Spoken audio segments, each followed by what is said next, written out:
Hello everybody. Spirit Spirituality is actually simple but difficult.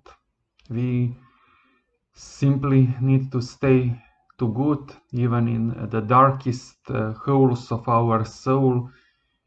We need to stick to good that is God giving to us. So I really don't have a long message, neither for myself, neither for you. Uh,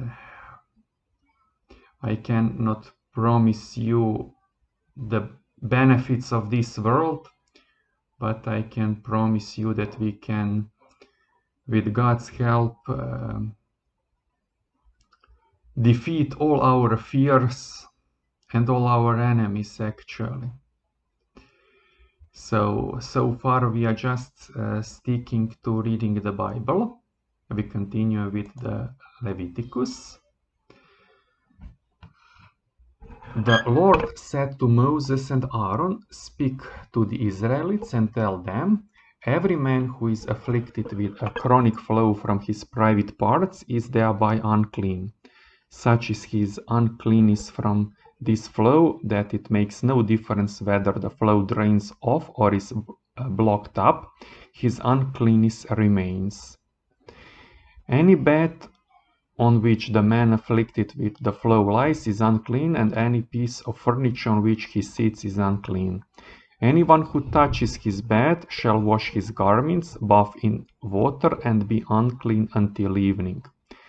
Whoever sits on a piece of furniture on which the afflicted man was sitting shall wash his garments, bathe in water, and be unclean until evening. Whoever touches the body of the afflicted man shall wash his garments, bathe in water, and be unclean until evening. If the afflicted man spits on a clean man, the latter shall wash his garments, bathe in water, and be unclean until evening. Any saddle on which the afflicted man rides is unclean.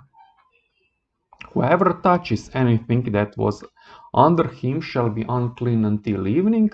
Whoever lifts up any such thing shall wash his garments, bathe in water, and be unclean until evening. Anyone whom the afflicted man touches with unrinsed hands shall wash his garments, bathe in water, and be unclean until evening. Earthenware touched by the afflicted man shall be broken, and every wooden article shall be rinsed with water. When a man who has been afflicted with a flow becomes free of his affliction, he shall wait 7 days for his purification. Then he shall wash his garments and bathe his body in fresh water, and so he will be clean. On the 8th day he shall take 2 turtle doves or 2 pigeons, and going before the Lord to the entrance of the meeting tent, he shall give them to the priest, who shall offer them up, the one as a sin offering and the other as a holocaust.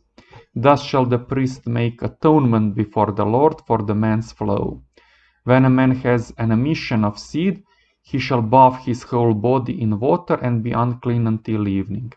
Any piece of cloth or leather with seed on it shall be washed with water and be unclean until evening. If a man lies carnally with a woman, they shall both bathe in water and be unclean until evening. When a woman has her menstrual flow, he shall be in a state of impurity for 7 days. Anyone who touches her shall be unclean until evening. Anything on which she lies or sits during her impurity shall be unclean. Anyone who touches her bed shall wash his garments, bathe in water, and be unclean until evening. Whoever touches any article of furniture on which she was sitting shall wash his garments, bathe in water, and be unclean until evening.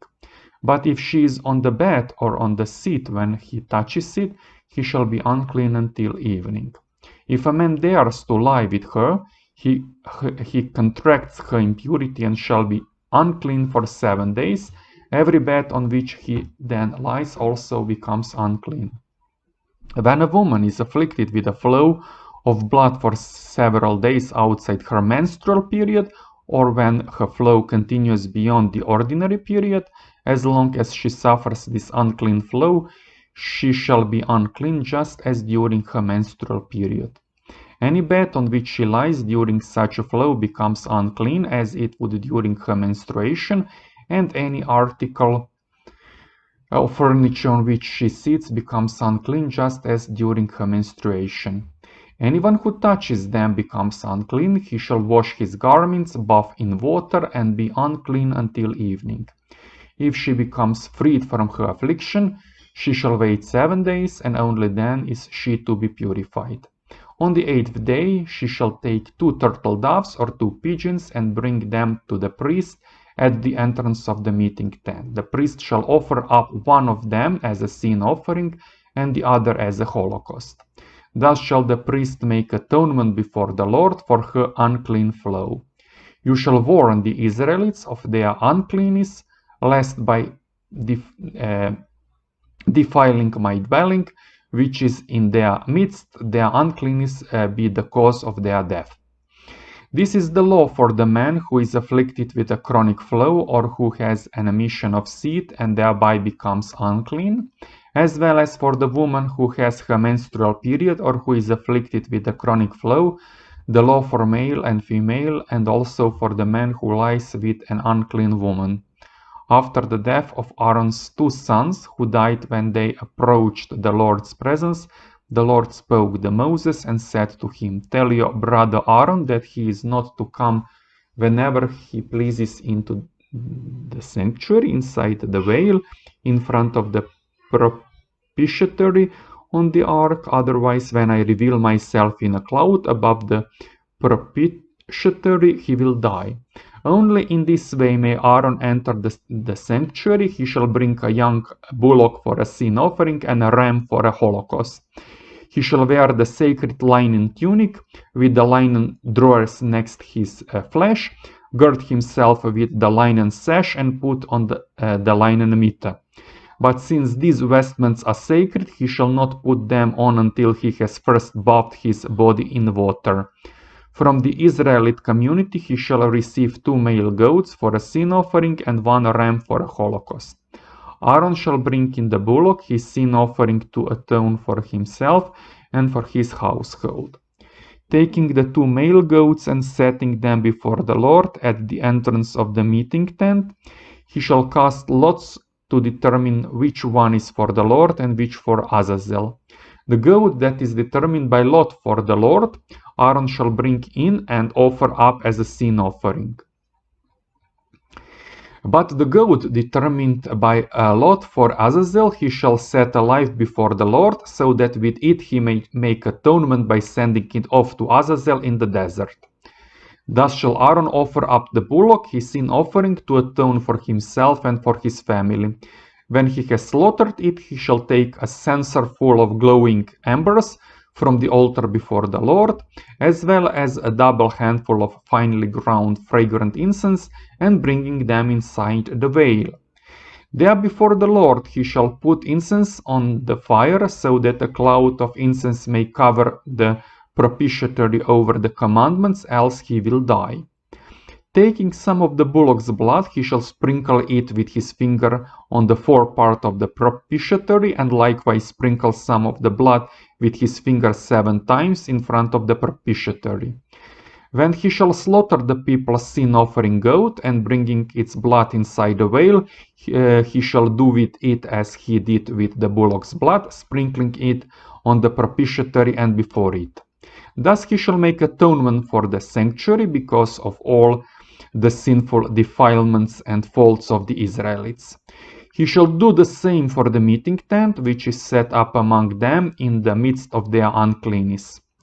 No one else may be in the meeting tent from the time he enters the sanctuary to make atonement until he departs. When he has made atonement for himself and his household, as well as for the whole Israelite community, he shall come out to the altar before the Lord and make atonement for it also. Taking some of the bullocks and the goat's blood, he shall put it on the horns around the altar, and with his finger sprinkle some of the blood on it 7 times. Thus he shall render it clean and holy, purged of the defilements of the Israelites. When he has completed the atonement rite for the sanctuary, the meeting tent and the altar, Aaron shall bring forward the live goat. Laying both hands on its head, he shall confess over it all the sinful faults and transgressions of the Israelites, and so put them on the goat's head. He shall then have it led into the desert by an attendant. Since the goat is to carry off their iniquities to an isolated region, it must be sent away into the desert. After Aaron has again gone into the meeting tent, he shall strip off and leave in the sanctuary the linen vestments he had put on when he entered there. After bathing his body with water in a sacred place, he shall put on his vestments and then come out and offer his own and the people's holocaust in atonement for himself and for the people, and also burn the fat of the sin offering on the altar. The man who has led away the goat for Azazel shall wash his garments and bathe his body in water, only then may he enter the camp. The sin offering bullock and goat whose blood was brought into the sanctuary to make atonement shall be taken outside the camp, where their hides and flesh and offal shall be burned up in the fire. The one who burns them shall wash his garments and bathe his body in water, only then may he enter the camp. This shall be an everlasting ordinance for you. On the 10th day of the 7th month, every one of you, whether a native or a resident alien, shall mortify himself and shall do not work. Since on this day atonement is made for you to make you clean, so that you may be cleansed of all your sins before the Lord, by everlasting ordinance it shall be a most solemn Sabbath for you, on which you must mortify yourselves. This atonement is to be made by the priest who has been anointed and ordained to the priesthood in succession to his father. He shall wear the linen garments, the sacred vestments, and make atonement for the sacred sanctuary, the meeting tent, and the altar, as well as for the priests and all the people of the community. This then shall be an everlasting ordinance for you. Once a year atonement shall be made for all the sins of the Israelites. Thus was it done as the Lord has commanded Moses. The Lord said to Moses, "Speak to Aaron and his sons, as well as to all the Israelites, and tell them, this is what the Lord has commanded. Any Israelite who slaughters an ox or a sheep or a goat, whether in the camp or outside of it, without first bringing it to the entrance of the meeting tent to present it as an offering to the Lord in front of his dwelling, shall be judged guilty of bloodshed, and for this such a man shall be cut off from among his people.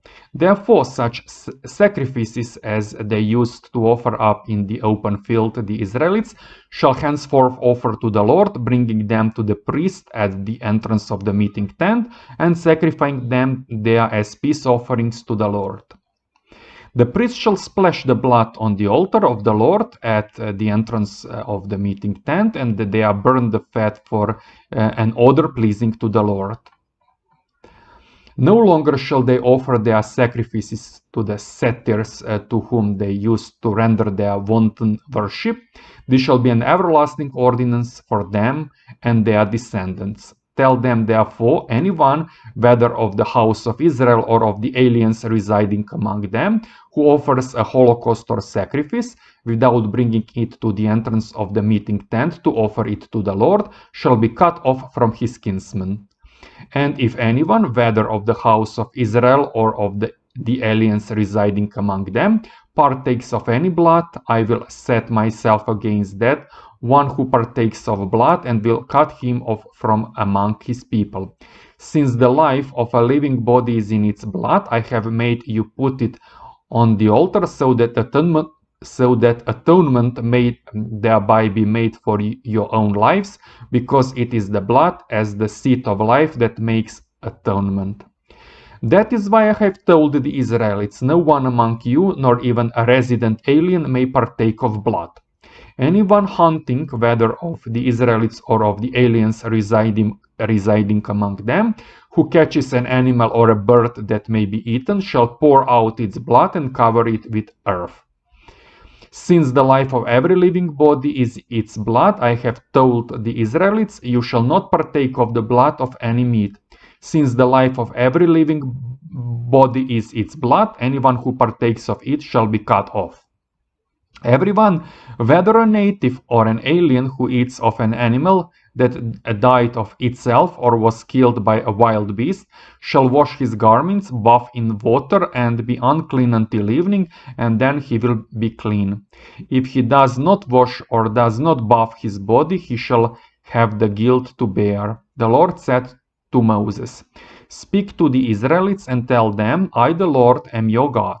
You shall not do as they do in the land of Egypt, where you once lived, nor shall you do as they do in the land of Canaan, where I am bringing you. Do not conform to their customs.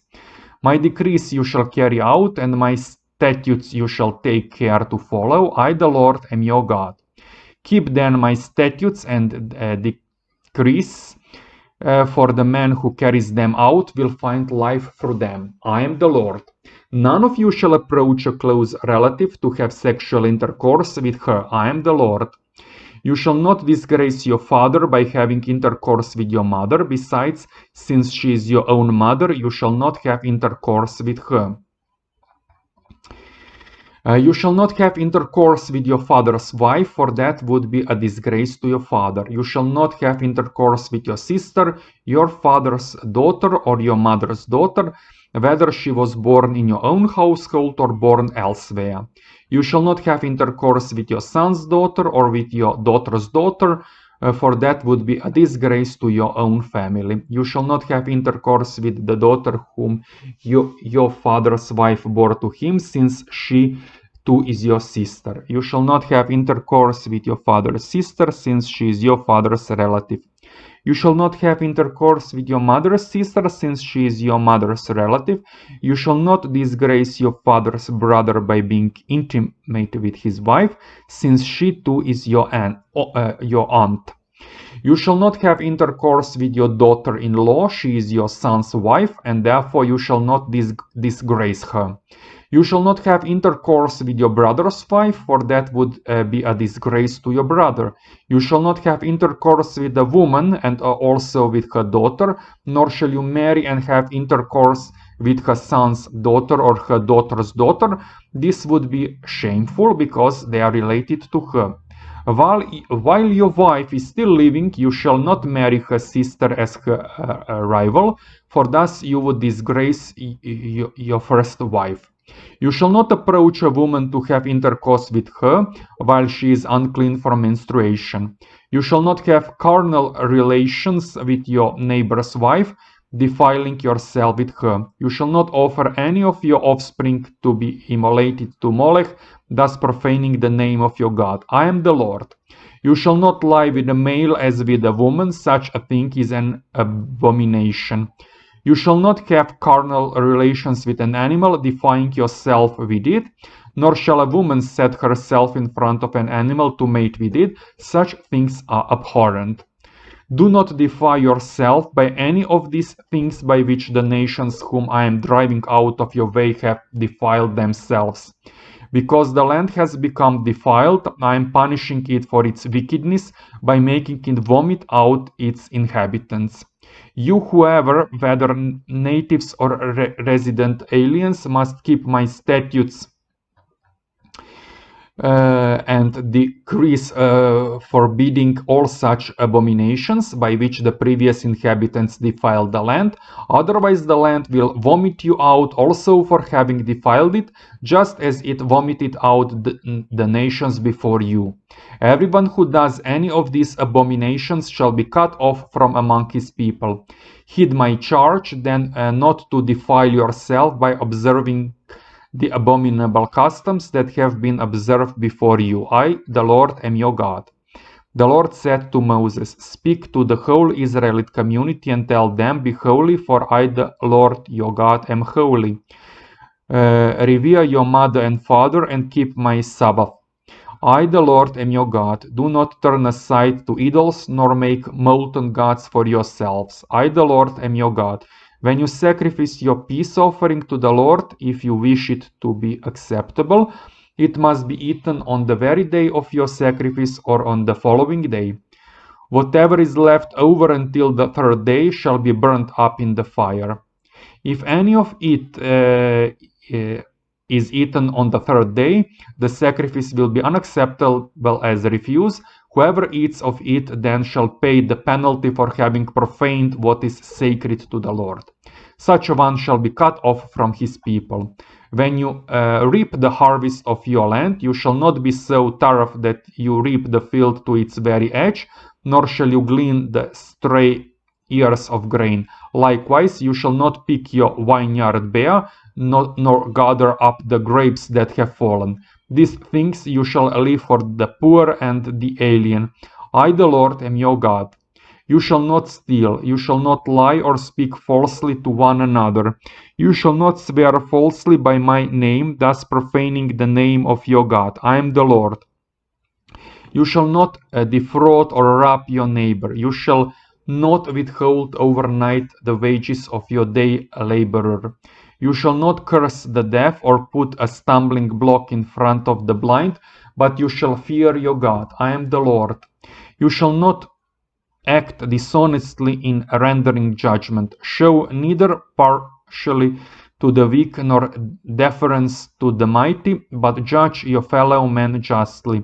You shall not go about spreading slander among your kinsmen, nor shall you stand by idly when your neighbor's life is at stake. I am the Lord. You shall not bear hatred for your brother in your heart. Though you may have a reprove your fellow man, do not incur sin because of him. Take no revenge and cherish no grudge against your fellow countrymen. You shall love your neighbor as yourself. I am the Lord. Keep my statutes. Do not breed any of your domestic animals with others of a different species. Do not sow a field of yours with two different kinds of seed, and do not put on a garment woven with two different kinds of thread. If a man has carnal relations with a female slave who has already been living with another man but has not yet been redeemed or given her freedom, they shall be punished but not put to death, because she is not free. The man, moreover, shall bring to the entrance of the meeting tent a ram as his guilt offering to the Lord. With this ram the priest shall make atonement before the Lord for the sin he has committed, and it will be forgiven him. When you come into the land and plant any fruit free there, first look upon its fruit as if it were uncircumcised. For 3 years, while its fruit remains uncircumcised, it may not be eaten. In the 4th year, however, all of its fruit shall be sacred to the Lord as a thanksgiving feast to him. Not until the 5th year may you eat its fruit. Thus it will continue its yield for you. I, the Lord, am your God. Do not eat meat with the blood still in it. Do not practice divination or soothsaying. Do not clip your hair at the temples, nor trim the edges of your beard. Do not lacerate your bodies for the dead, and do not tattoo yourselves. I am the Lord. You shall not degrade your daughter by making a prostitute of her, else the land will become corrupt and full of lewdness. Keep my Sabbath and reverence my sanctuary. I am the Lord. Do not go to mediums or consult fortune tellers, for you will be defiled by them. I, the Lord, am your God. Stand up in the presence of the aged and show respect for the old. Thus shall you fear your God. I am the Lord. When an alien resides with you in your land, do not molest him. You shall treat the alien who resides with you no differently than the natives born among you. Have the same love for him as for yourself. For you too were once aliens in the land of Egypt. I, the Lord, am your God. Do not act dishonestly in using measures of length or weight or capacity. You shall have a true scale and true weights, an honest ephah and an honest hin. I, the Lord, am your God, who brought you out of the land of Egypt. Be careful then to observe all my statutes and decrees. I am the Lord. Okay, thank you. This will be end for today. See you next time.